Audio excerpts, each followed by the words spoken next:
We are devoting the live portion, the first 2 hours of our live portion, to the Epstein Files. There's been so much happening as a result of these documents that were released a few weeks back. Attorney General Pam Bondi announced over the weekend, just this past weekend, that the Department of Justice has made public, quote, all files required by the Epstein Files Transparency Act, which President Trump signed into law just a few months ago on November 19th. There have been questions about whether that's true. She says it is. In total, there are more than 3.5 million pages of documents, 2,000 videos, and 180,000 images in the latest dump. You can search them for yourself on justice.gov/Epstein, which we've been doing here as a team for the past week. Basically, every celebrity or public figure you can think of comes up in this search. And you have to be very careful about it, because what the FBI did originally, or what the DOJ did when they released this, was they released a whole list of complaints received by the FBI about just anybody. So like anybody who could have called up during the Trump presidency and been like, Trump raped me. And they would put that down. It would be listed in the FBI database of complaints about various people. You'd have to say it would happen at Epstein's mansion or what have you. And it'd be in there. And they released that like it was real. And people were going with it all over the internet. It was like, okay, we've really gone too far on releasing every document. But that's what the law required. That's what they did. And, you know, there are irresponsible people who took all of those complaints like they were real, even the ones that said, not credible, not credible, not credible, not credible. And that's unfortunate. But there is a lot of very interesting stuff in here. As I say, it's going to take years to go through all of this. We could still be getting major revelations for months, and we will follow up when and if we do. But from what we have seen so far, these documents do provide a window into the global elite and how they behave when they think no one's watching. It's really not great. It's not great at all. Here's the Daily Podcast last week. Do these new documents shed any light on the question of whether or not Jeffrey Epstein ran a pedophilic ring that trafficked underage girls to those around him? In short, the answer is no. Basically, the 14 and 15 and 16-year-old girls that we've heard about were largely recruited for him. But what's important to understand, again, the first time he went to jail in the mid-late 2000s, it's on charges that he is soliciting underage girls to get massages. And when he gets out of jail, he appears to change tactics. He seems to decide he's going to be more careful about the law. What we see is a form of trafficking after he gets out of prison that relies mostly on women who were a bit older, 18 and 19-year-old women from Eastern Europe, than the victims we know about from before he died.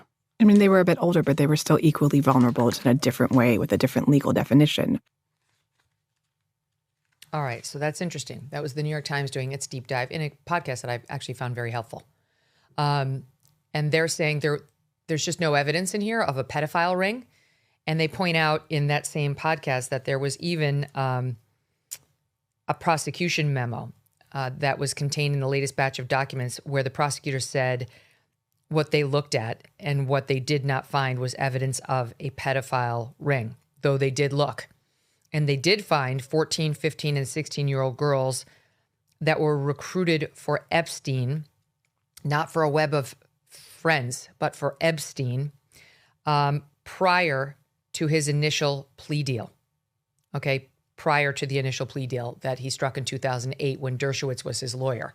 So he was abusing these young teenage girls back then.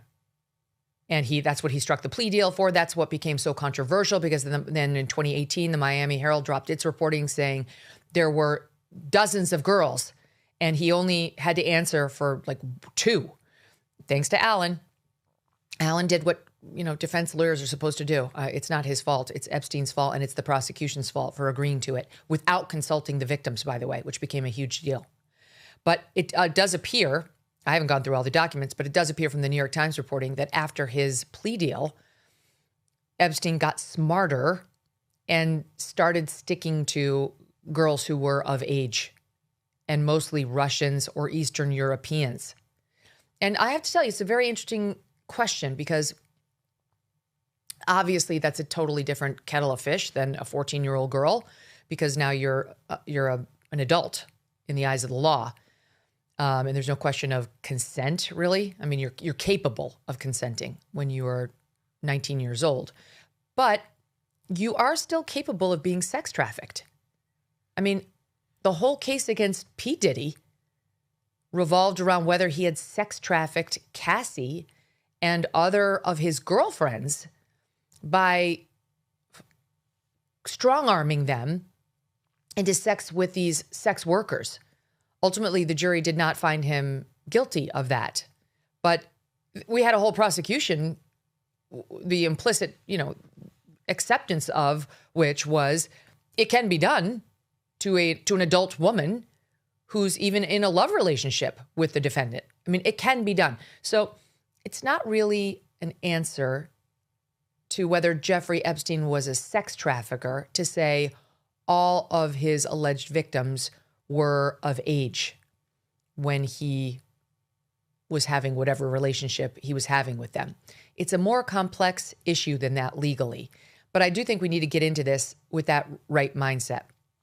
The young teen thing, according to the New York Times, which has had a whole team going through all these documents, they say appears to have stopped after he got arrested and struck that initial plea deal in 2008.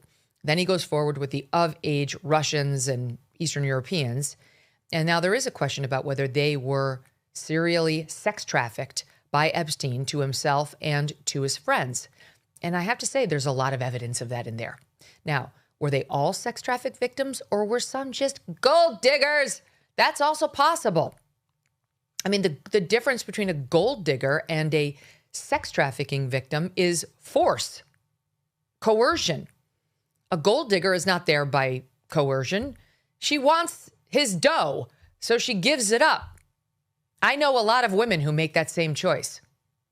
I've known throughout my adult life a lot of women who decide to make that same choice. They don't marry for love, they marry for dough, or they just want to be with the richest guy they can find, and they don't really care that whether he loves them or not. They give it up because they want to be taken care of. All right, now that's, you might call it a gold digger, you might call it whatever, a deal. That's an adult woman's choice. It wouldn't be my choice, but it's an adult woman's choice.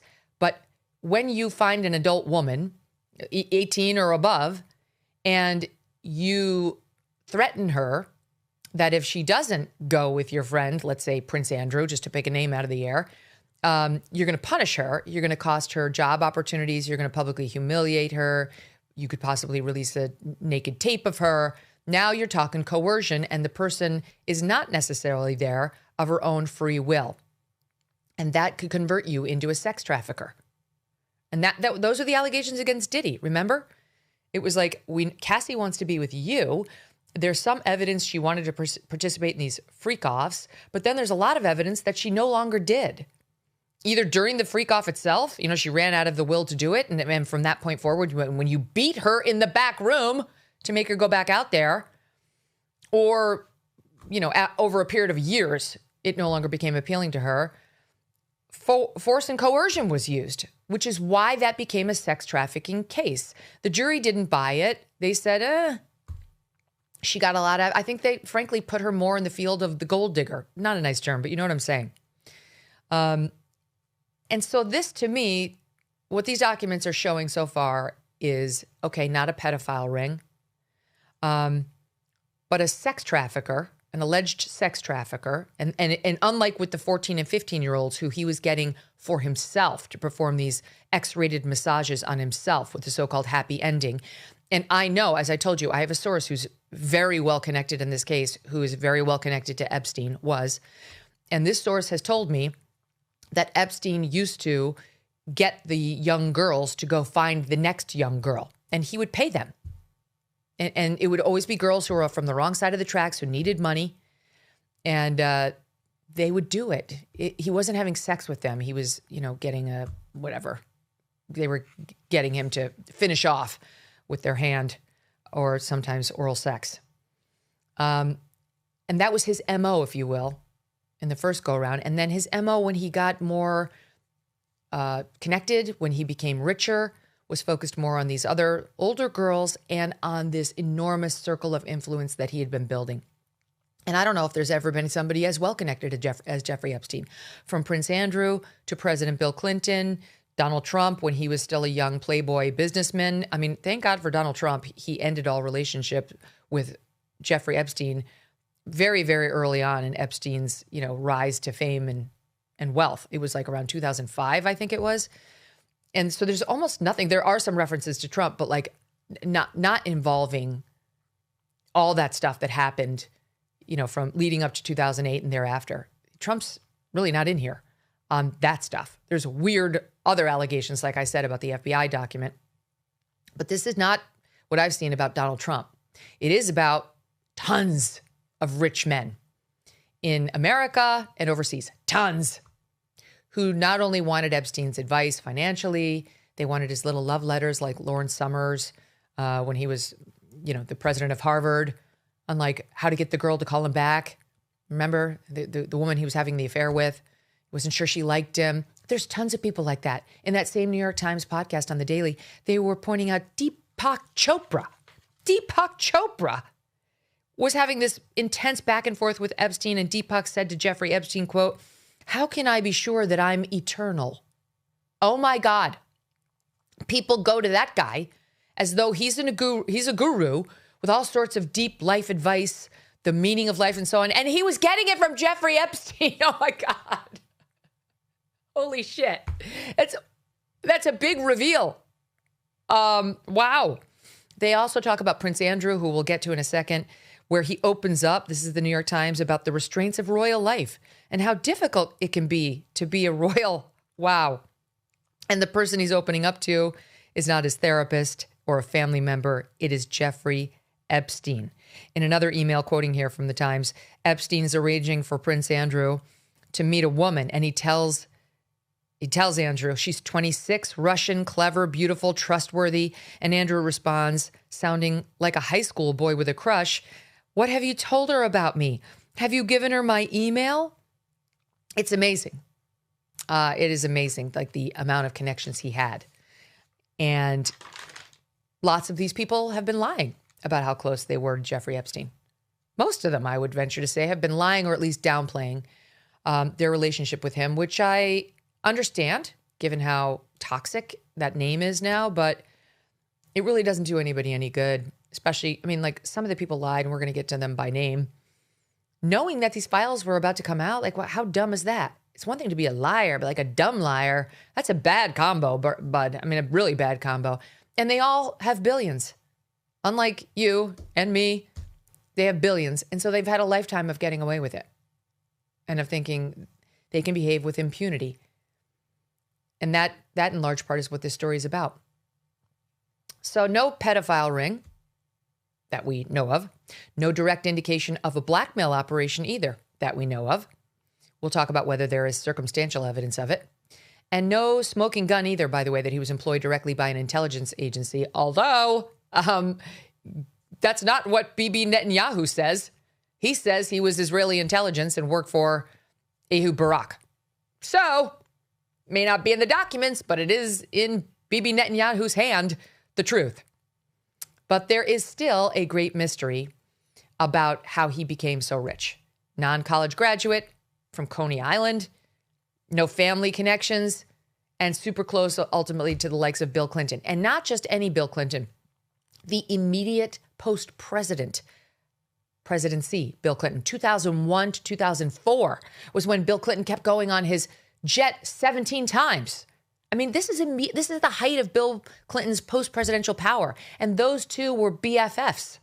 It's amazing. And not to mention the years with Donald Trump, as I said.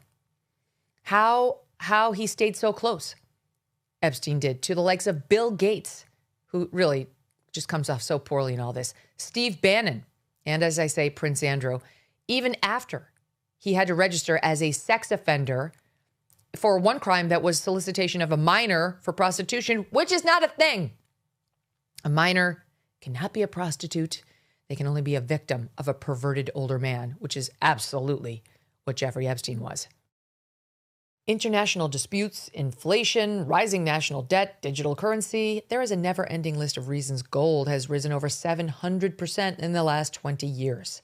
And a never-ending list of reasons smart Americans diversify a portion of their savings into precious metals with Birch Gold Group. Gold can thrive during uncertainty, which is why it is a crucial part of a balanced strategy. It gives you peace of mind given all the events that could impact the U.S. economy. See if holding gold in a tax-sheltered retirement account is right for you. Birch Gold can help you convert an existing IRA or 401k into an IRA in gold. Just text MK to the number 989898 to receive your free info kit on gold. There's no obligation, just useful information. With an A+ rating from the Better Business Bureau and tens of thousands of happy customers, consider letting Birch Gold help you diversify with gold, so you too can have peace of mind regardless of the uncertainty. Text MK to the number 989898.